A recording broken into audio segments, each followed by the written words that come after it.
저는 사실 오늘이 추수감사주일 예배를 드리는 날인지 몰랐습니다. 왜냐면 저희 교회는 추수감사주일이 24일입니다. 11월 24일. 저희 교회가 창립한 지 7년째가 되는데 저희 교회는 추수감사주일날 창립을 했습니다.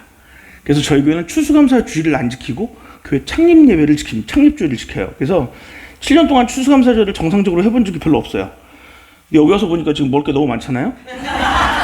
근데 더 재밌는 건 뭐냐면 오늘 설교 준비를 하는데 하나님이 이 본문에 대해서 얘기를 하라고 말씀하셔서 왜 그런가 그랬더니 먹을 게 많으니까 먹는 얘기를 해야 된다. 근데 여러분이 보시기에도 제가 덩치가 이러다 보니까 뱃속에 항상 제가 8개월 된 아이를 하나 데리고 다니는데 얘를 어떻게 해결할 수가 없는 거예요. 예, 근데 문제는 뭐냐면 이거를 해결하기 위해서 하나님께서 저한테 주신 지혜가 뭐냐면 낳으려고 하지 말고 사랑해줘라. 그럼 언젠가 이게 지가 알아서 나간다. 그래서 요즘 열심히 기도하고 있어요. 오늘 여기 와서 우리 성교감리교회 여러분들과 만나게 된 것이 너무 감사한 일이고, 특별히 목사님하고 사모님하고 올 때마다 제가 너무 풍성한 대접을 받고 가기 때문에 너무 감사하게 왔는데, 오늘 말씀이 여러분들에게 어떤 은혜로 전해질지 잘 모르지만 저는 하나님께서 주신 마음의 믿음대로 말씀을 좀 전하고자 합니다. 음식을 먹고 음식을 준비하는 것은 우리가 다 할 수 있는 일이죠. 여기 지금 다들 계신 분들이 다 음식을 준비하시는 분들이잖아요. 예, 중국은 남자들이 준비를 하니까 안 하시는 분도 있을 수 있겠지만 한국은 대부분 여성분들이 음식을 준비하기 때문에 여기 계신 분들은 음식들을 다 준비하셨던 경험들이 있을 겁니다. 저희 집은 종갓집이고 또 제가 장손이기 때문에 저희 어머님 어릴 때부터 음식을 준비하는 것을 여러 많이 봤어요. 저희 집은 예수 믿지 않는 집안이었고 그러다 보니까 기제사가 1년에 5번 기본적으로 있고 그 다음에 작은 제사까지 합치면 12번의 제사가 있었던 집인데 그것들을 매번 어머님께서 음식을 할 때마다 제가 보는 게 뭐냐면 혹 이 음식을 준비할 때마다 사람 있는 인원보다 더 많이 준비를 하는 거예요. 근데 희한하게 남는 게 하나도 없어요. 어디선가 사람들이 더 꾸역꾸역 나와가지고 다 먹고 가거든요. 근데 그것들을 평생 하시다 보니까 저희 어머님이 올해 연세가 70이 안 되셨는데도 이 무릎 관절, 연골, 허리 관절 이런 게 다 닳았어요. 그러니까 그렇게 힘들게 음식을 준비하는 것을 제가 어릴 때부터 봐왔는데 특별히 성경을 읽다 보니까 사도 바울이 고린도 교회의 이 음식에 대한 문제를 지적한 부분들이 좀 있더라고요. 근데 여러분들께서는 뭐 제가 토요일 날 와서 여기 교회 목사님 사역하시는 것도 봤지만 워낙에 목사님께서 신학교처럼 공부를 가르치시는 교회이기 때문에 이미 다 알고 있으실 거라고 저는 믿어 의심치 않아요. 그런데 문제는 뭐냐면 이 본문에 대해서 제가 여러분한테 말씀을 드릴 때 이 본문을 보면서 단순히 음식에 대한 문제라든가 우상 숭배에 필요한 음식들을 먹었던 것에 대한 것들은 지식적으로 다 알고 있다는 거예요. 그 당시 고린도 교회가 제일 많았던 여러분 제사가 뭔지 아세요? 고린도 그 지방에 고린도 교회가 있던 그 지역에 가장 많이 있었던 제사 뭐냐면 판테온 신전이 있어서 판신하고요, 제우스 또 여러 가지 많은 헬라 문명의 신들의 제사 지내는 일들이 비일비재했어요. 특별히 고린도 교회가 있던 고린도 지방은 바닷가 지방이기도 하지만 또 이곳은 많은 무역이 있었던 지역이기 때문에 여기는 얼마나 많은 문물들과 많은 비용들과 또 어떤 많은 좋은 음식들과 이런 것들이 많이 돌아다녔지만 이곳에 들어오는 모든 고기들, 예를 들어서 소, 돼지, 양 모든 고기들은 다 판테온 신에게 제사를 지내던가 제우스 신에게 제사를 지낸 물건만 유통을 할 수 있도록 만들어진 도시였어요. 자, 그러다 보니까 어떤 문제가 생겼냐면 이 고린도 교회가 있었던 이 고린도 지방에 있던 모든 고기들 중에 유일하게 먹을 수 있는 고기는 우상 숭배를 하고 우상에게 제사를 지냈던 음식밖에 없다 보니까 이 고린도 교회 교인들이 약간 이제 딜레마에 빠진 겁니다. 왜냐하면 이 음식을 먹는 것이 분명 하나님께 영광이 되지 않을 것이고 또 예수님께서도 음식이 우리에게 섭취되는 것들에 대한 이야기를 여러 가지로 얘기했지만 이 사람들의 믿음 가운데는 이 신앙에 대한 어떤 좀 자존심이라고 할까요? 지키고 싶은 마음들 이런 것 때문에 이 음식들을 먹지 않는 것을 그냥 공공연하게 당연하게 이거 먹으면 안 되는 거 아니야? 에이 우리 먹지 말자 뭐 이런 식의 얘기들이 너무 비일비재했던 거예요. 근데 그 당시에는 우리처럼 이렇게 음식이 많고 좋고 먹을 수 있는 것들이 많은 때가 아니었고 또 여러분도 아시겠지만 외국 나가보시면 아시지만 음식들 우리는 쌀을 밥에다 그냥 김치 먹으면 되지만 그 사람들은 무조건 빵에다가 고기를 먹어야 그게 식사거든요. 고기라는 것은 절대 먹을 수가 없는, 그러니까 먹으면 아예 사람이 그냥 힘을 못 쓰는 어떤 그런 아주 기본적인 에너지 원천의 음식이라는 거죠. 근데 이것이 모든 우상숭배에 사용되었던 어떤 그런 제물로 쓰였던 고기들이 나오다 보니까 고린도 교회 이 성도들 안에서 의견이 분분하게 된 거예요. 이걸 먹어야 되느냐? 먹지 말아야 되느냐? 그래서 막 이제 설왕설매가 왔던 거죠. 근데 이게 어느 정도까지 심했냐면 그러니까 파당을 지을 정도까지 심해졌다고 얘기를 해요. 그러니까 사도 바울이 보았을 때는 이것을 가지고 교회의 한 공동체가 덕을 세우는 일에 문제가 있다면 이것을 내가 해결해 줘야 되겠다라고 오늘 이 고린도서 8장의 이 한 주제를 가지고 이야기를 하게 되는 겁니다. 여기까지는 여러분들이 누구에게도 다 들을 수 있는 얘기예요. 그렇죠? 근데 오늘 이 본문의 내용들을 잘 읽다 보면 여기 우리가 조금 대충 지나가면서 볼 수 있는 몇 가지의 단어들이 있는데요. 무슨 얘기냐면 우리가 우상 제물을 먹는 것에 대해서 하나님이 그 행위를 가지고 우리를 퍼니시먼트, 심판한다는 얘기가 없다는 거예요. 그러니까 무슨 얘기냐면 우리가 가지고 있는 신앙의 양심에 대한 부분으로 우리가 그것을 먹지 않으려고 하지만 그 음식을 먹는 것과 먹지 않는 것에 대해서 하나님이 우리를 심판한다는 얘기는 한 군데도 없다는 얘기를 하는 겁니다. 근데 왜 우리는 그런 마음들을 가지고 있을까요? 그것은 우리의 믿음이 그거밖에 안 되는 겁니다. 저는 이것을 믿음의 분량이 적은 것이다 라고 대부분 설명들을 해요. 왜 믿음의 분량이 적은 것이냐면 믿음이라는 것은 우리에게 주신 하나님께서 우리에게 준 특권입니다. 여러분 우리가 믿음이 없으면 여기 앉아 계실 수 있는 분은 아무도 없어요. 하나님 사랑하시죠? 예수님 믿으시죠? 성령 충만 받으시는 걸 원하시죠? 이건 믿음이 있기 때문에 가능한 겁니다. 만약 믿음이 없는 사람들에게 이런 얘기를 하면 아마 이런 얘기를 할 겁니다. 자다가 봉창 깨지는 소리 합니까? 하나님이 누굽니까? 예수님? 그거 얘기하면 뭐 교회 나오라는 얘기 아닙니까? 성령 눈에 보여요? 안 보이는데 어떻게 믿습니까? 사람들은 대부분 그렇게 얘기를 할 수밖에 없습니다. 그런데 중요한 건 우리는 하나님께서 주신 믿음이라는 것을 소유하고 있기 때문에 이 믿음이라는 것에 대한 기본적인 전제를 우리가 갖고 있기 때문에 하나님이 우리를 사랑하고 우리가 하나님에 대한 믿음에 대한 확신을 가지고 여기 와서 예배를 드릴 수 있는 거예요. 그렇지 않으면 뭐 저 같은 사람은 이렇게 얘기하는 설교 굳이 들어 여기 앉아가지고 이 오후 시간에 지금 앞에 맛있는 과일들 다 있는데 이거 까먹고 놀아야지 이걸 왜 하고 있겠어요? 중요한 건 하나님이 우리에게 주시는 믿음은 우리가 받을 수 있는 특권인데 우린 그 특권에 분량이 있다는 사실을 조금 잊어버릴 때가 있다는 거예요. 믿음도 분량이라는 게 있어요. 그러면 많고 적음이냐? 그런 게 아니에요. 얼마나 더 믿느냐, 믿지 않느냐에 대한 믿음이에요. 분량에 대한 개념을 양으로 보는 것이 아니라 질로 봐야 한다는 겁니다. 이렇게 얘기하면 그럼 질이 좀 작은 사람은 믿음이 없는 거네요? 네, 사실 그렇게 볼 수도 있어요. 근데 중요한 건 알고 믿는 것과 모르고 믿는 것은 믿음의 분량을 저울질할 수 있는 잣대로 다 이렇게 평준화시킬 수가 없다는 거예요. 다시 말하면 믿음을 모르면 못 믿는 거예요. 알면 믿는 거예요. 그래서 우리는 믿음을 잘 알아야 돼요. 알면 알수록 우리의 믿음은 점점점 장성하여진다고 성경은 얘기하거든요. 성경에서 믿음이 장성하여져서 우리가 어디까지 이른다고요? 어디까지? 예수 그리스도에까지 그 분량에까지 이른다고 얘기를 하잖아요. 그러니까 결국에는 우리가 가져야 될 믿음은 뭐냐면 점점점 장성하는 믿음을 가져야 되는 거예요. 장성하는 믿음은 배려, 사랑, 이런 것들을 갖고 있다고 얘기하지만 그것이 필수 요소는 아닙니다. 이건 무슨 얘기냐면 내 믿음이 크다고 해서 무조건 누군가를 사랑해야 되고 무조건적인 사랑을 해야 되고 무조건적인 헌신을 해야 되고 무조건적인 어떤 서빙 이런 것들을 해야 된다 이런 개념은 아니라는 거예요. 여러분 믿음이 행위를 수반하진 않아요. 근데 우리는 믿음과 행위를 동일하게 보는 경우들이 너무 많다는 거예요. 물론 성경에는 믿음과 행위가 동일하다고 말하는 것도 있습니다. 무조건 없다고 말하진 않아요. 하지만 오늘 우리가 봐야 될 고린도서에 있는 이 믿음에 대한 분량은 행위의 개념이 아니라 어떤 개념이냐? 내가 진정 예수 그리스도를 믿고 있는가, 어떻게 믿고 있는가를 봐야 한다는 거예요.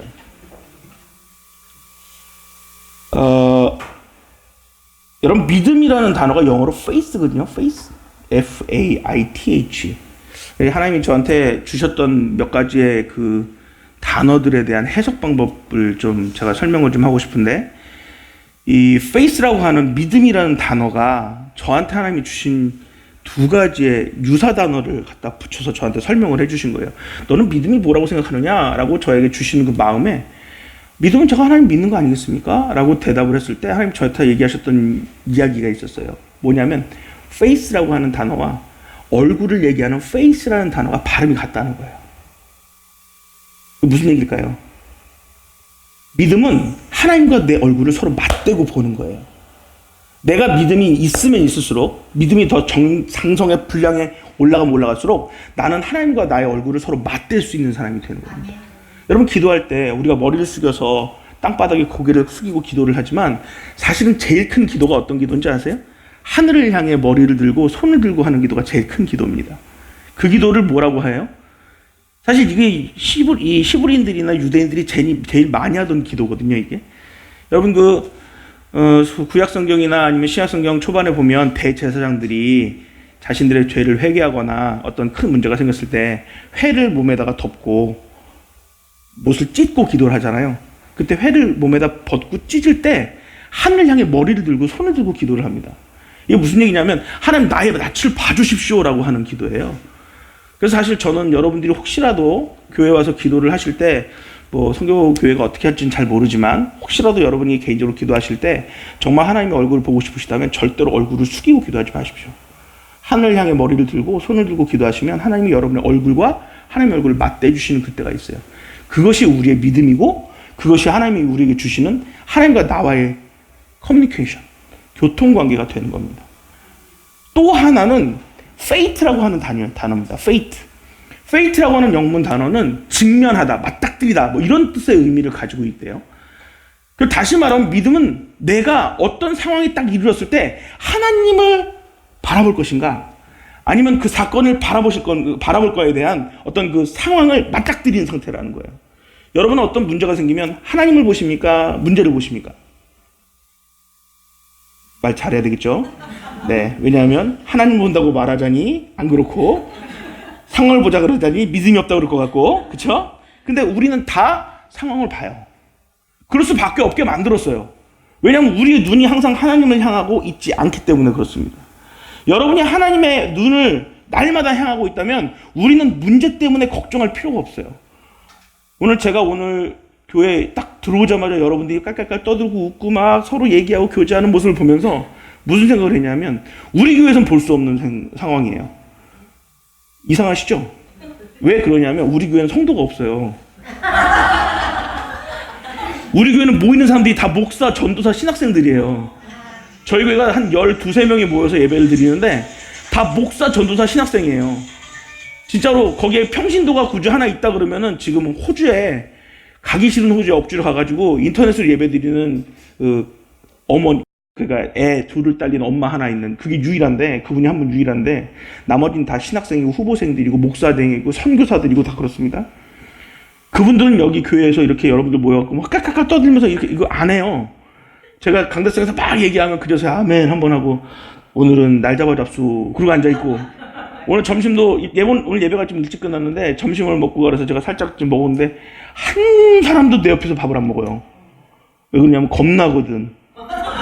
무슨 얘기를 할까 몰라서, 자기가 혹시 실수한 게 아닌가 싶어서 목사님이 오늘 나한테 무슨 얘기 이상한 거 할 거 아닐까? 왜 한 놈만 패는 것 같이 느낌이 오니까. 근데 저는 그런 적이 한 번도 없거든요. 근데 왜 그렇게 느끼느냐?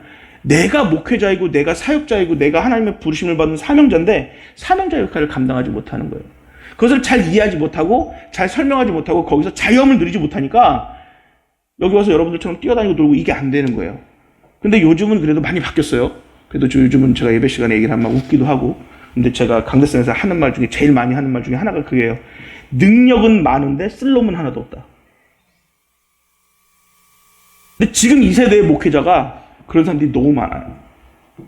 선기감리교회 윤석호 목사님은 절대 그런 분이 아니라는 것을 믿으시죠?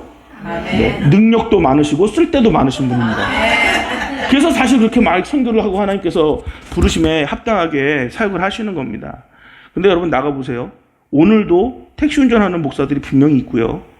오늘도 뭔가 다른 일을 하고 있는 목회자들이 분명히 있어요. 그분들을 비난할 수는 없어요. 먹고 살기 위해서 하는 거니까. 근데 중요한 건 사명자는 내 목숨을 위해서 뛰는 것이 중요한 게 아니라 하나님의 영광을 위해서 뛰어야 되는 겁니다. 제가 이걸 설치하고 다니니까 목사님도 똑같은 사람 아닙니까? 이렇게 얘기할 수 있겠는데 저는 교회 작업 이외에는 안 해요. 같은 음향 작업을 하든 영상 작업을 하든. 그리고 철저하게 주일은 일을 하지 않아요. 그리고 또 제가 해야 되는 예배 설교 시간, 수요일, 금요일, 그 다음에 저희 기도회 저녁마다 기도회를 하는데 저녁 기도회 시간에 제가 이 일 때문에 만약에 그들을 제가 꼭 해야 될 시점에서 안 한다면 하나님께 많이 혼나겠죠. 근데 제가 이 일을 벌써 10수년을 해오는데 한 번도 그런 적이 없습니다. 그래서 하나님께서 저에게 주신 그 믿음의 결과가 계속해서 일어나고 있지만 저도 이런 일들을 함에 있어서 항상 머릿속에 가지고 있는 딜레마나 고민은 뭐냐면 이 문제에 내가 직면했다고 해서 이것만 가지고 살지 말자라고 하는 거예요. 어떤 면에서는 다른 분들이 봤을 때는 말이 안 된다고 느끼지만 저는 저 나름대로의 하나님이 주신 그 기준선이 있는 거예요. 그게 뭐예요? 페이스와 페이트인 거예요. 내가 직면했을 때 어떤 상황을 내가 인식할 것이냐, 내가 하나님의 얼굴을 맞대고 있는가, 그게 나에게 페이스로 다가오는 겁니다. 그러니까 여러분, 믿음이라는 것은 결국 하나님과 나와의 관계를 어떻게 정립했느냐의 문제예요. 여러분이 믿음이 없어요? 믿음을 더 갖고 싶어요? 그러면 더 많이 기도하고 더 많이 성경 보고 더 많이 예배 참석하고 하나님께 영광 돌려라. 목사님의 말을 무시하면 안 됩니다. 저도 알아. 저희 아버님이 살아계시고 어머님이 살아계셔서 두 분이 저 남양주에 계신데 제가 저희 아버님 어머님을 만나러 갈 때가 있어요. 거의 1년에 잘 못 가죠. 저도 이제 남자잖아요. 아들놈이 어디 쓸모가 있겠어요. 딸들이 쓸모가 많지, 그렇죠? 아들놈은 사실 쓸모가 없어요. 제가 봐도 없어요. 1년에 우리 아버지 엄마 만나러 가는 게 고작해야 3-4번. 그런데 저희 아버님 어머님을 만나러 가는 것도 3-4번인데 가만히 생각해보면 내가 하나님을 아버지로 부르는데 하나님 아버지를 부르러 매주 교회를 가고 매일매일 교회 가잖아요. 그러니까 나는 진짜 우리 아버지 엄마는 육신의 아버지 엄마일 뿐이지 내 영원한 아버지는 하나님 아버지가 맞는 것 같아요. 혹시 여러분들은 어떠십니까? 하나님 아버지를 아버지로 부르면서 내 육신의 아버지보다 하나님 아버지를 만나는 시간이 더 적으십니까? 아니요. 그러면 안 돼요. 차라리 똑같은 시간을 만나세요. 우리 아버지 일주일에 5번 만났으면 하나님 아버지도 5번 만나고. 왜요? 하나님 질투하시는 하나님이거든요. 하나님 여러분의 눈 하나하나를 다 지켜보고 계시고 여러분의 손톱 하나하나를 다 세우고 계시고 여러분을 날마다 기다리시는데 하나님을 맨날 문 앞에서 언제 오나 하고 기다리는 힘없는 할아버지, 아버지로 만드시고 싶은 마음은 없으시잖아요. 그렇죠? 하나님은 여전히 지금도 여러분들을 기다리고 계시거든요. 그 기다림에 반응하는 것이 믿음이에요.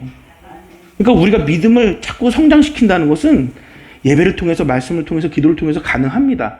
중요한 건 오늘 나오는 고린도서에 나오는 믿음에 대한 분량은 그런 기도에 대한 개념이 아니에요. 그러니까 이게 정말 말하기 애매한 느낌으로 좀 받아오지만 결국 우리가 오늘 보는 고린도 전서 8장 1절에서 9절까지의 믿음은 무엇에서부터 비롯되느냐 하면 바로 겸손에서부터 비롯된다는 얘기를 하는 거예요.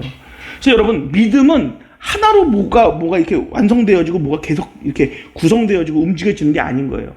우리의 전적인 우리 삶을 가로싸고 있는 모든 전적인 영역에서 믿음이라는 것이 일어날 수 있는데 그 중에 오늘 특별히 고린도전서 8장 1절에서 9절은 단순히 믿음에 대한 문제가 아니라 너희들은 정말 겸손함으로 지금 나의 믿음을 준비하고 믿고 느끼고 경험하고 있느냐, 이걸 물어보는 겁니다. 왜요? 여러분, 믿는 사람이 믿지 않는 사람에게 본이 되는 방법은 뭘까요? 이거는 되게 어려운 문제인가요? 아닌데? 안 어려울 것 같은데? 아니, 우리 아주 그냥 이론적으로 얘기를 해보자고요. 이론적으로. 자, 믿는 자가 믿지 않는 자에게 덕이 되는 방법은 뭐예요? 예? 그렇죠. 너무 정확하게 얘기해. 행하는 겁니다. 어떻게 행하죠? 섬기고. 하다못해, 보리떡 하나 생기면 나누고.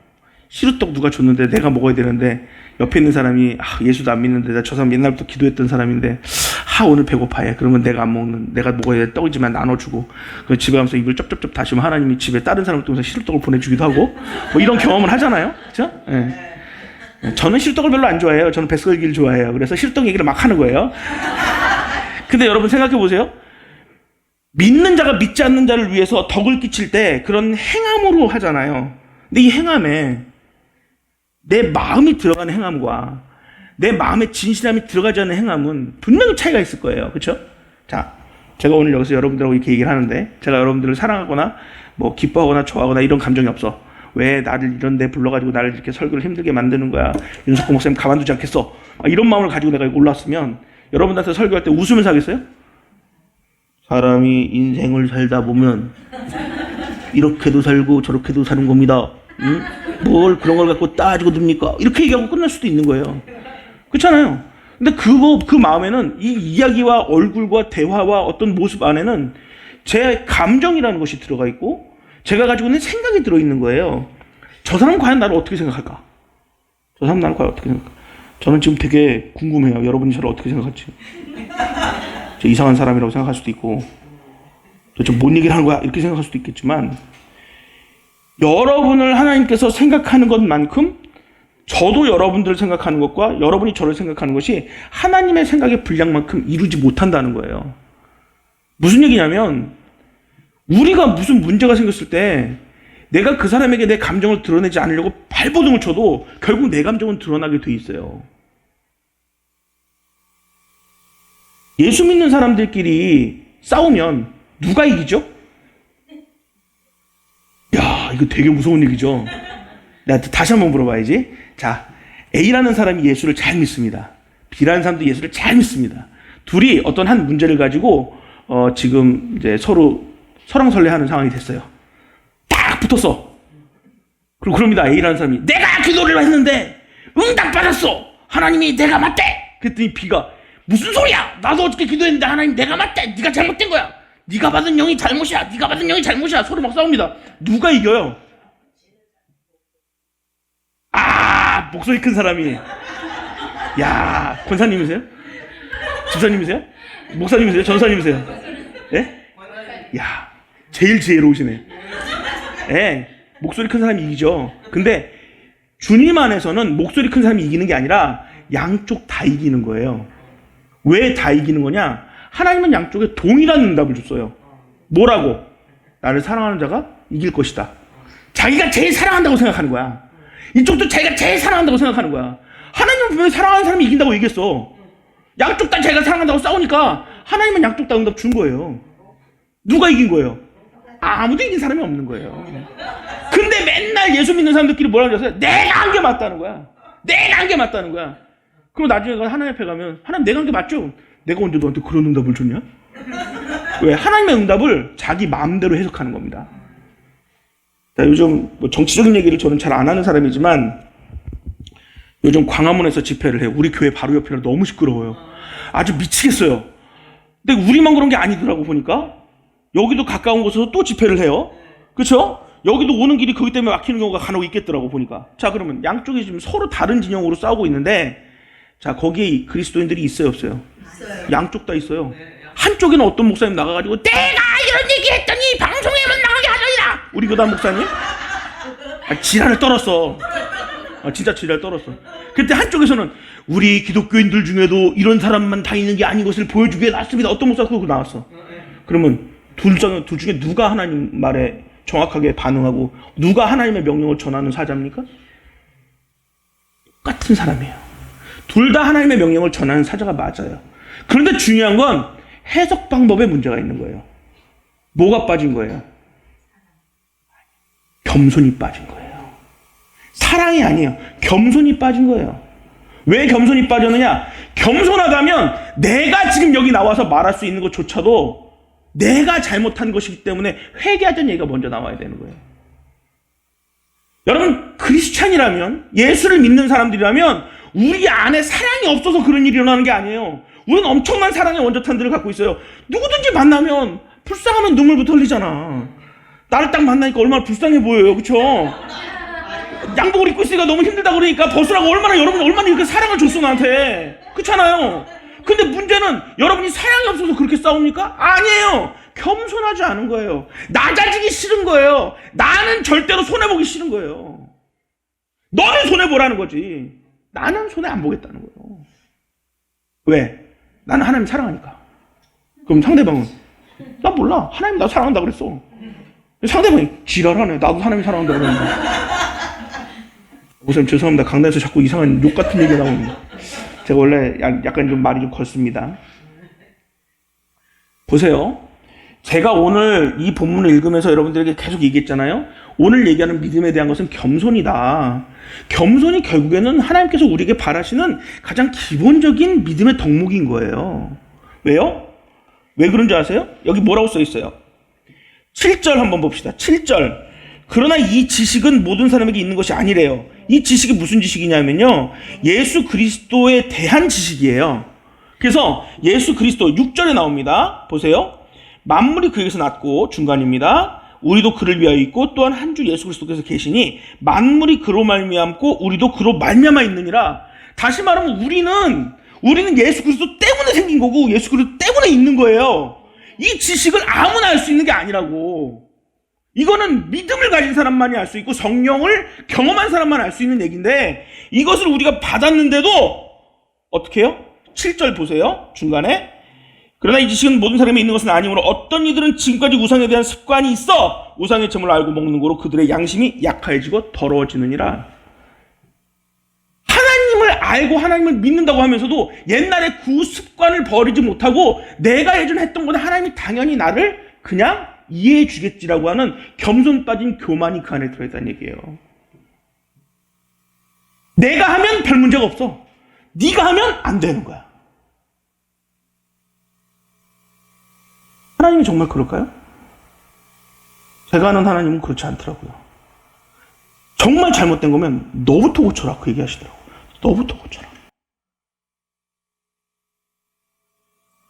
음식을 먹는 행위가 고린도 교회에 큰 문제가 생겼다면 음식을 먹는 것에 대한 그 문제점, 먹고 나서 이것이 하나님께서 우리를 어떻게 하실 것인지에 대한 문제를 서로 싸우는 것이 아니라 이렇게 된 문제에 대해서 하나님께 기도하고 하나님이 원하시는 뜻을 발견하려고 공동체가 한 마음과 한 뜻으로 기도하고 나가는 것이 하나님의 방법인 거예요. 그런데 고린도 교회는 그렇게 하지 못한 거예요. 결국 이것 때문에 9절에 결과물이 나와요. 9절에 뭐라고요? 그러므로 그런즉 너희의 자유가 믿음이 약한 자들에게는 어떻게 된다고요? 그러면 믿음 있는 사람이 믿음이 생기려고 하는 사람들을 믿음 없게 만들어 간다는 얘기잖아요. 자, 뭐 때문에요? 행위 때문에요? 아니요. 행위 때문이 아니고 그 지식으로 말미암는 교만함 때문에 이렇게 된다는 거예요. 나는 아닌데 너는 안 된다는 거예요. 나는 되는데 너는 안 된다는 거예요. 그런 게 어디 있어요? 여러분이 예수를 전하고 바깥에 나가서 그리스도의 복음을 전하실 때 사람들이 왜 예수 믿으라고 하면 교회 안 오는 줄 아세요? 여기 계신 분들이 다 그렇다는 건 아니에요. 근데 나가서 누가 그리스도 복음을 전하면 탁 들은 다음에 뒤에 가서 그래요. 지나 잘 살지? 왜요? 내가 그 사람을 알아. 어떻게 사는지 알아. 근데 나와서 예수 믿으래. 그럼 이렇게 얘기하는 거야. 야, 난 너같이 살 거면 예수 안 믿는다. 우리가 정말로 예수를 제대로 전하려면 우리부터 겸손해져야 돼요. 아, 내가 예수를 믿어서 복을 받아가지고 말이야. 요번에 아파트를 샀어. 요번에 집도 하나 제대로 샀지만 하나님 이번에 차도 좋은 걸 줬어. 너도 예수 믿으면 잘 될 수 있어. 그러면 사람들이 뭐라는 줄 아세요? 오, 나도 예수 믿으면 잘 되겠다. 이렇게 하는 줄 아세요? 지랄하네, 꼴값 떠네. 지만 잘났어, 지만 잘났어. 왜요? 그 사람들은 그 복을 받고 싶어도 못 받는 게 아니라 못 받는 것을 염려하고 내가 그걸 받겠다고 달겨드는 게 아니고 자랑하는 여러분들을 탓하는 거예요. 왠지 아세요? 교만이 빠졌거든요. 겸손이 빠졌거든요. 그 말하는 우리의 입태에 겸손이 빠져버린 거예요. 그럼 아파트 샀으면 누가 뭐라 그럽니까? 아유, 내가 이번에 아파트를 하나님이 주신 은혜로 받았는데 이 아파트 어떻게 쓰겠어? 우리 집에 와가지고 밥 한번 같이 먹고 우리가 같이 놀면서 그냥 하나님 얘기도 하고 좋잖아. 그럼 사람들이 어머 집 좋다, 어머 잘 샀다 이러지. 와가지고 꼴값 하네, 뭐 자랑하려는 거야? 이런 사람은 거의 없어요. 오히려 그렇게 말하는 사람은 좀 이상한 사람들이지. 그런 사람들하고 굳이 친할 필요가 없어. 왜? 그 사람들이 다시 제대로 돌아오면 다시 와 우리한테. 이게 헷가닥했던 게 다시 오면 다시 오게 돼 있으니까 이거 헷가닥했던 거 다시 될 때까지 기다리면 되는 거예요. 내가 겸손하게 누군가에게 만나서 반응을 했을 때 그 사람이 그것을 받아들이고 정말로 받아들일 수 있는 마음이 있는 사람이면 우리의 겸손함으로 그에게 새로운 믿음이 생길 수 있는 거예요. 왜 근데 우리는 그걸 못할까요? 그것만 잘하면 지금 온 교회가, 한국에 있는 온 교회가 예수를 믿는 사람들을 차고 넘쳐날 텐데 왜 안 될까요? 교회에서 겸손을 안 가르쳐요. 겸손을 안 가르쳐요. 왜 안 가르치는 줄 아세요? 기도만 하면 복 받습니다. 기도만 하면 하나님이 다 주십니다. 기도만 하면 하나님이 다 해주십니다. 그래요. 기도만 하면 다 해주는 거 맞아요. 잘못된 거 아니에요. 근데 그 다음 말이 빠졌잖아요. 다 받으면 겸손함으로 하나님께 무릎 꿇고 나가십시오를 해야 되는데 그 다음이 빠져버렸어요. 그러니까 겸손이 없으니까 여러분 복 받아도 여러분 복 받은 건 여러분만 받은 거지 여러분의 복이 다른 사람들에게 흘러가지 않아요. 성경에는 하나님이 주신 복은요 차고 넘쳐서 흘러가야 된다고 얘기해요. 하나님의 복이 흘러 넘친 복을 경험한 사람들이 그 복에 따라오게 돼 있는 거예요. 근데 여러분들 우리가 살고 있는 삶의 모습이 정말로 우리가 살고 있는 삶의 모습 속에서 우리가 받은 복을 흘러 넘치게 해서 다른 사람들이 그 복을 경험하게 하는 사람이 몇 명이나 있냐고. 없잖아요. 나만 받으면 되잖아. 나만 받으면 다야. 교회에 많은 분들이 기도하려면 대부분의 기도 제목들이 거의 비슷합니다. 해결되게 해주세요. 뭐 해주세요. 뭐 해주세요. 어느 날 저는 이제 좀 가난한 목사라서 그렇게 돈이 많지 않아요. 그래서 뭐 돈에 대해서 하나님께 기도도 많이 하고 물질에 대해서 또 빚 짓고 갚는 것에 대해서 기도를 많이 했어요. 노골적으로 말하는 거예요. 뭐 내가 뭐 거짓말할 게 없잖아요. 여기 강단에 올라와서 그렇잖아요. 그렇죠? 내가 뭐 집에다가 뭐 벤츠를 하나 숨겨놓고 여러분한테 내가 가난한 20년 된 차를 끌고 다니는 이런 사람은 절대 아니니까 어떤 뭐 대형교회 목사님들은 그렇게 한다고 하더이다만 그런 거 상관없이 저는 그렇게 얘기를 하지 않고 여러분한테 지금 노골적으로 저는 그냥 가난한 목사입니다. 그러니까 저도 하나님께 기도해요. 어떻게 기도하냐면 하나님 이거 해결해 주세요. 이거 해결해 주세요. 이거 해결해 주세요. 기도합니다. 근데 오늘 하나님이 저한테 정말 재밌는 질문을 하나 하셨어요. 너 그거 해결해 주면 나한테 뭐 해줄래? 와 이거 되게 고민되는 질문이시더라고요. 차라리 내가 이거 해결해 줄게 이러면 너무 좋은데 내가 너 이거 해결해 주면 넌 나한테 뭐 해줄래? 이러시더라고요. 이 대답을 못했어요. 근데 이제 제가 다니는 기도원이 있는데 기도원의 원장님한테 제가 그런 얘기를 했어요. 원장님, 하나님한테 기도를 하니까 하나님이 그렇게 말씀을 하시던데요. 근데 이 원장님이 진짜 재밌는 대답을 하나 알려주셨어요. 이 목사 그런 거 대답도 못해. 쉽게 하면 되지. 뭐예요? 하나님의 기쁨이 될게요. 이러면 된다는 거예요. 나 이거 생각을 전혀 못한 거예요. 내가 너한테 이거 해주면 넌 나한테 뭐 해줄래? 저는 하나님의 기쁨이 될게요. 다시는 하나님이 그 질문에 나한테 해주시지 않을 줄 알았어. 근데 어느 날 또 기도하는데 하나님이 그러는 내가 해결해 주세요. 넌 그럼 나한테 뭐 해줄래? 저는 하나님의 기쁨이 되겠습니다. 그래? 그러면 뛰어다니면서 놀러 다니면서 뛰어다니면서 여기 다니면서 소리 빽빽 지르고 깔깔대고 웃는 거 그런 기쁨이냐? 아니요. 하나님이 원하시는 일을 하겠습니다. 그때부터 지금까지 하나님이 원하시지 않는 일을 안 하려고 정말 발버둥 치면서 살아요. 왜 그럴 수밖에 없었냐고요? 하나님이 내 모든 것을 해결해 주시거든요. 지금도 오늘도 하나님이 저의 해결하심을 경험하는 하루였어요. 저 오늘 아침에 헌금 낼 돈이 없었어요. 목사가 헌금 낼 돈 없다니까 이상하죠. 전 저희 교회에서 사례비를 안 받거든요. 주중에 나가서 일을 하는 자비랑 사역을 하기 때문에 제가 우리 교회에서 11조를 제일 많이 내는 사람 중에 한 명입니다. 네, 교회에서 사례비를 안 받으니까. 근데 오늘 아침에 딱 일어났는데 오늘 내가 헌금 낼 돈이 없지. 그냥 우리 아내한테 한 몇만 원 빌려서 해야 되겠다. 그래서 핸드폰을 딱 열어보니까 어머, 돈이 들어왔어요. 그럼 어떻게 해야 돼요? 아싸, 헌금해야지. 그래가지고 딱 들어온 돈을 팍 그냥 교회 가자마자 싹 정산해가지고 하나님 드리니까 싹 드리고 나머지는 우리 아내한테 줘버렸죠. 왜? 나보다 우리 아내가 돈 관리를 잘하니까. 내가 갖고 있으면 다 쓰는데 우리 아내 주면은 용돈을 내가 받을 수 있잖아요. 난 참 지혜로운 목사예요. 그렇죠? 난 지혜로운 남자인 것 같아. 난 내가 생각해도 참 지혜로워요. 그래서 그런 일들을 해요. 근데 정말 감사한 건 뭐냐면 내 생각과 뜻과 상관없이 하나님은 내가 생각만 해도 나에게 주신다는 것, 공급해 주시는 분이라는 것을 날마다 경험하게 하시는 거예요. 그럼 여러분 이거 경험하면 딴짓 하겠어요? 못 하겠어요? 못 하죠. 생각만 해도 되는데? 내가 보니까 윤석호 목사님도 생각만 하면 돼요. 나 목사님 뭐 얘기하다 보니까 무섭더라고. 내가 목사님한테 목사님 이건 이렇게 해야 되는데 그럼 합시다. 그러면 돼 그게. 갑자기 전화 목사님 이거 다 됐습니다. 어떻게 합니까? 내가 말을 내가 잘못했나? 너무 빨리 그러시니까 내가 겁나 어떨 때는. 근데 여러분 그런 목사님과 함께 신앙생활을 할 수 있는 건 여러분 축복이에요. 근데 그런 축복을 받는 여러분들이 똑같은 거 경험 못한다? 그럼 여러분 바보예요. 바보. 왠지 아세요? 교회는 목사님을 따라가는 거예요. 목사가 그것을 경험하면 성도들은 그 목사님의 그 경험을 똑같이 따라가게 되어 있는 거예요. 근데 지금 여러분이 그 경험을 못하고 있다? 그러면 여러분이 하나님과 관계가 지금 깨진 거야. 어떻게 깨진 거예요? 아까 얘기했잖아요. 겸손이 빠진 거예요. 내 삶의 전 영역에서 어떤 부분이 교만한지를 빨리 찾으세요. 빨리 찾으세요. 별것도 아닌 것에서 여러분의 교만함이 드러날 때가 있어요. 오늘 내가 교회 청소하는 날인데 가기 싫어. 아이씨 귀찮아 가기 싫겠네. 근데 권사님한테 전화와.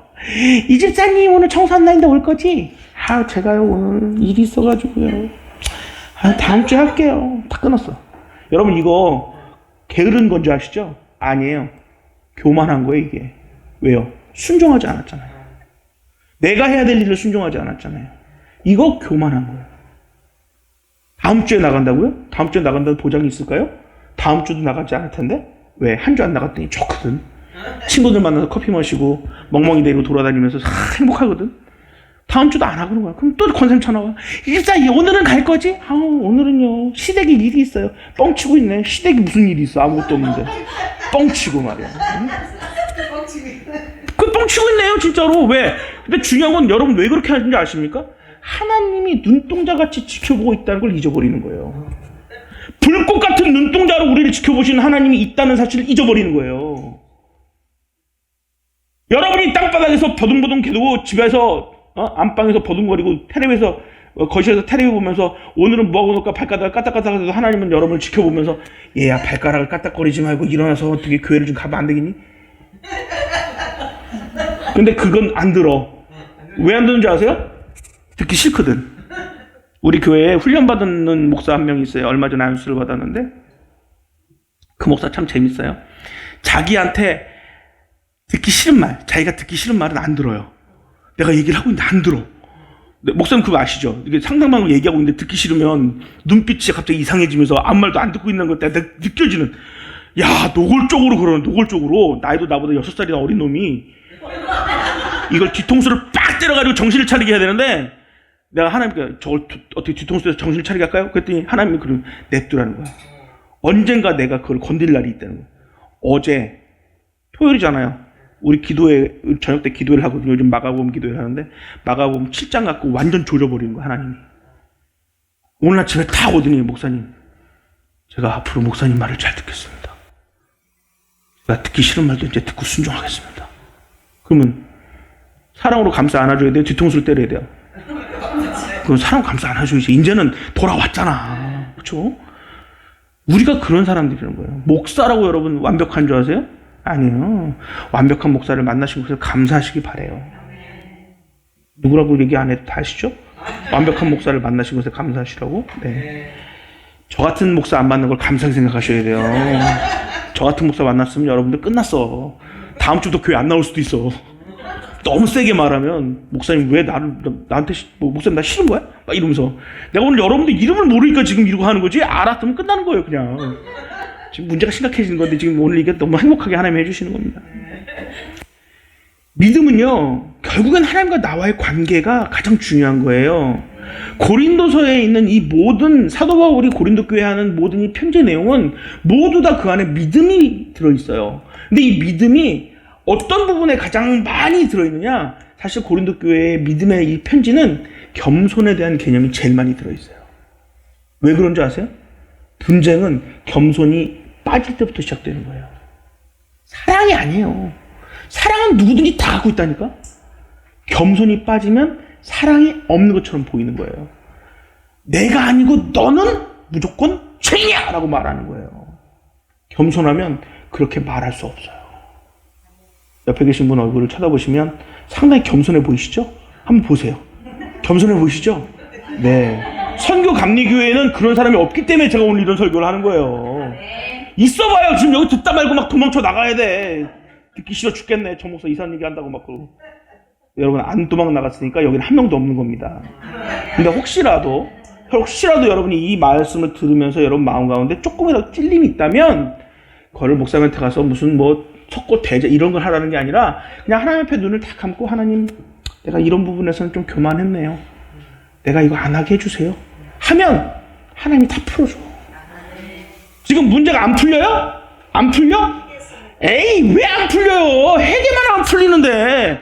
회개는 모든 문제를 풀어주는 열쇠꾸러미고 모든 문제를 풀어주는 모든 실타래 엉킨 실타래를 풀어주는 열쇠예요. 그러니까 맨 밑에 있는 그 하나 이렇게 뽑기 시작하는 요게 회개부터 시작되는 거라고. 근데 뭐 난 내일 지금 죽기 일보 직전이야. 내일 죽기 일보 직전이면요 오늘 회개하세요. 밤새 회개하세요. 죽을 때까지 회개하세요. 내가 차라리 회개하다 죽는 한이 있더라도 회개한다고 회개하세요. 그러면 내일 아침에 그 회개의 능력의 결과가 여러분들의 삶을 바꿔요. 그 회개가 겸손한 사람으로 우리를 만듭니다. 우리 회개 열심히 하고 겸손해집시다. 믿음의 확신과 결과는 뭐냐고요? 믿음이 제대로 확신되어지면요 우리가 회개하는 사람이 되는 거예요. 그리고 회개하게 되면 우리가 겸손한 사람이 됩니다. 그러면 안녕하세요 속으로는 인사하기 싫지만 안녕하세요 이런 사람이 아니고 아유 저 사람이 아직도 예수를 못 믿으니까 불쌍하네. 안녕하세요. 바뀌는 겁니다. 그렇게. 왜? 내가 뭘 잘못했어요?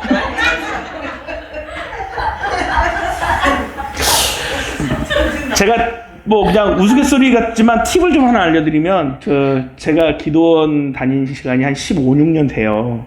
그래서 이제 한 기도원만 다녔고 이제 그 기도원에 다니면서 거기에 이제 1대 목사님 돌아가시고 지금 2대 원장님까지 제가 같이 모시면서 저도 기도하러 가고 저도 이제 봉사를 하는데 지금 2대 원장님이 저한테 그런 얘기를 하시더라고요. 이 목사 전도사님인데 저와 저희 어머니랑 나이가 똑같으시니까 저한테 뭐 이 목사 해도만 나는 뭐 우리 엄마 같으니까 엄마 막 이렇게 얘기할 때도 있거든요.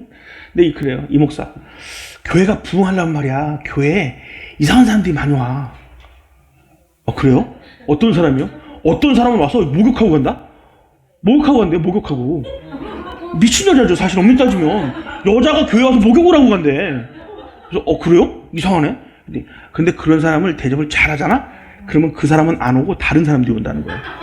어떤 사람? 멀쩡한 사람이 온다는 거야. 근데 그게 왜 그런 거냐 물어봤더니 하나님이 테스트를 한다는 거예요. 너는 이런 사람들도 받아줄 수 있느냐. 아까 점심때 우리 술 취하시는 할아버지 한 분이 헤헤헤 그러시더라고. 난 그래서 속으로 성교감리교회가 부흥할 날이 멀지 않았다. 왜? 이게 헤헤헤 하는 분을 이렇게 해주면 그분이 안녕 그러고 가면서 다른 사람을 여기다 다 박아주는 거예요. 근데 저도 그거 농담인 줄 알았어요. 근데 진짜 그렇더라고요. 진짜로. 제가 아시는 목사님들한테 부흥의 비결을 물어봤더니 그 목사님들이 대부분 그런 거예요. 나는 어떻게 하는지 모르는데 한날 우리 교회에 되게 이상한 애가 하나 왔어. 왜요? 피아노로 미만 치고 간대. 미 막 이러고 간대. 그래서 내가 너 왜 그러니? 그랬대. 그러니까 대답도 안 하고 그냥 미미만 치고 가더래. 그래서 오면은 밥 먹이고 미쳐라. 미를 치니까 이게 미치가 그 미치가 아니고 밥 먹고 미쳐라. 그리고 뭐 커피 먹고 미쳐라. 계속 그랬대. 걔가 딱 한 달을 그러고 갔는데 그 다음 주에 누가 오더래요. 어떻게 알고 오셨습니까? 아니 그게 아니고요. 그 교회를 찾고 있는데 어떤 여자애가 지나가다가 이 교회 좋은 교회라고 얘기를 하고 가더라는 거야. 근데 그 얘기하다가 미친 애야. 그 하나님이 역사하면 그렇게 역사한다니까요. 그러면 성교감리교회가 언제까지 여기 있을 거예요? 난 그런 생각 안 하거든요. 내가 목사님한테 큰 비전을 제시하고 갔어요. 지난번에 4층을 사시든 3층을 사시든 본당 하나 한 층 전층 다 본당 하나 만들어 보는 거 목사님 생각 좀 해보시라고. 그래야 나도 좀 다시 목사님을 불러갖고 앵콜 집회 한번 할 거 아니겠어요? 나도 앵콜 집회 좀 한번 해봤으면 좋겠다 이거죠. 나도 욕심이 좀 많아요. 내가 대충 하는 것 같지만 다 이 복선을 깔고 하는 거야. 그러니까 여러분의 믿음을 하나님 앞에 보이는 건 어려운 게 아니에요. 근데 우리는 항상 그 상황만 가지고 생각하는 거야. 저런 사람 여기 안 왔으면 좋겠는데? 냄새난 저 사람 안 왔으면 좋겠는데? 냄새난 사람 오면 목욕시켜 그냥. 차라리 저도 목욕하고 예배 드립시다. 그러면요 그 사람도 알아. 자기 냄새나는 거. 근데 그거를 말하는 사람이 없어서 못하는 거야. 그리고 가끔 교회에다가 그냥 이렇게 그냥 갈아입을 수 있는 옷 한 벌 정도를 갖다 놓으면 그런 사람 오면 옷 갈아입혀서 예배 드리면 되잖아요. 그러면 그 사람이 다음 주에 올 때도 그냥 올 줄 아세요? 그 다음 주에 올 때는 자기가 씻고 와요. 사람이란 게 희한하다니까. 그러니까 하나님은 우리에게 항상 뭘 먼저 제시하냐? 믿음을 보이라는 거예요. 믿음을. 겸손한 믿음을 보이라. 제 동기 목사가 천안에서 지금 개척을 해가지고 교회를 하는데요. 주일학교들이 12명밖에 안 됩니다. 근데 일주일 동안요, 와플을 700개를 구워요. 일주일 동안. 하루에 한 번씩 700개씩. 그러니까 교회에 700명의 아이들이 와서 와플을 먹고 가는 거예요. 근데 주일날은 애들이 12명밖에 없어요. 여러분, 부흥할까요? 안 할까요? 하죠. 와플 700개를 목사가 혼자 군다고 생각해봐요. 코에서 와플 냄새가 진동을 했죠. 처음에 시작할 때 100개 구웠대요. 근데 지금 왜 700개 굴게 되는 줄 아세요? 그 애들 중에 엄마들이 와서 도와주는 거야, 이제는. 그러니까 혼자 100개 굴 시간에 7개를 놓고 같이 구니까 700개가 구워진다는 거야. 그 엄마들 교회 안 나온대. 근데 뭐라고 하냐면 목사님이 제일 좋은 목사님이래, 우리 동네에서. 그럼 여러분 나중에 그 교회는 부흥을 해요. 왜요? 동네에서 좋은 얘기도 듣고 또 그분들이 애들 교회 간다고 하면 어디 보내겠어요? 자기 입으로 좋은 목사가 여기 있다는데. 여기 이 동네에서는 제일 좋은 교회가 성교감리교회입니다. 그게 마음에 안 드는 분들은 지금 나가세요. 그리고 나가는 분은 이름을 쓰고 나가세요. 누군지. 그럴 리가 없겠죠. 하나님이 우리에게 주시는 믿음을 위해서 그 결과를 얻기 위해서는 우리가 겸손해야 되고, 믿음은 순종하고 또 겸손하면서부터 비롯되는 거예요. 그러니까 우리가 그것을 잊어먹지 않았으면 좋겠습니다. 막 그냥 이 얘기 저 얘기 막 썰레벨을 친 것 같지만 여러분 마음 가운데 하나님이 정말로 주셨던 어떤 그런 믿음에 대한 확신이 여러분 생겼다면, 또 겸손에 대한, 또 내가 순종하지 못한 것에 대해서, 또 교만한 것에 대해서 한 번이라도 생각하셨다면 오늘 하나님께서 여러분들의 심령에 직접적으로 성령으로 역사하시고 여러분의 마음을 회복시키고 새롭게 고쳐주실 겁니다. 그런 기적이 오늘 꼭 있을 것을 믿고 하나님께 영광 돌리며 주 앞에 나가는 저 여러분들 될 수 있기를 예수님의 이름으로 간절히 축원합니다. 기도하겠습니다.